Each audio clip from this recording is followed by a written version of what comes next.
Aujourd'hui, je vais vous donner une clé majeure qui va vous permettre d'atteindre vos objectifs. Habituellement, ce que l'on fait, c'est qu'on va plutôt avoir tendance à centrer notre attention sur ce que l'on ne veut pas, sur ce qui ne va pas, sur les obstacles.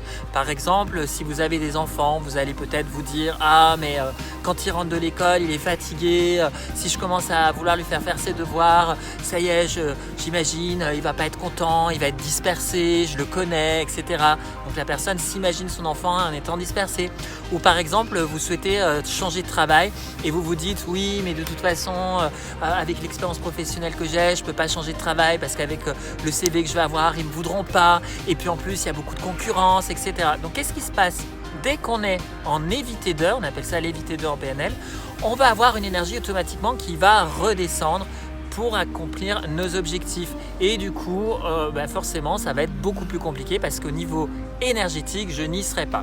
La clé des gens qui réussissent, c'est qu'au lieu d'aller focaliser leur attention sur ce qu'ils ne veulent pas, sur les difficultés, les gens qui réussissent focalisent leur attention sur ce qu'ils veulent obtenir. Ils ont une vision claire de ce qu'ils veulent obtenir. Ça peut être par exemple, je veux que mon enfant puisse vraiment être épanoui dans sa scolarité et qu'il puisse vraiment avoir des super notes à l'école et qu'il puisse vraiment réussir. Et là du coup, le parent qui va vraiment imaginer ça, il va du coup automatiquement connecter à beaucoup plus de patience par exemple avec son enfant. Ou par exemple, la personne va dire, moi, ce que je veux, mon objectif, c'est vraiment pouvoir être embauché dans ce type d'emploi parce que je ne l'ai jamais fait et c'est vraiment dans ce type d'emploi que je veux être embauché, que je veux être.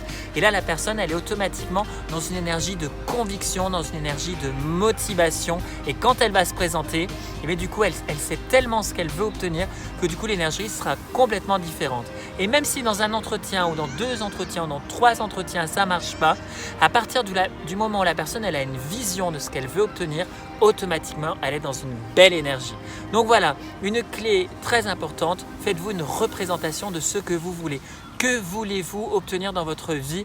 Commentez cette vidéo, je suis très curieux de vous lire. J'adore ça quand les personnes me partagent leurs rêves, leurs objectifs. Partagez, commentez cette vidéo et je vous dis à très vite.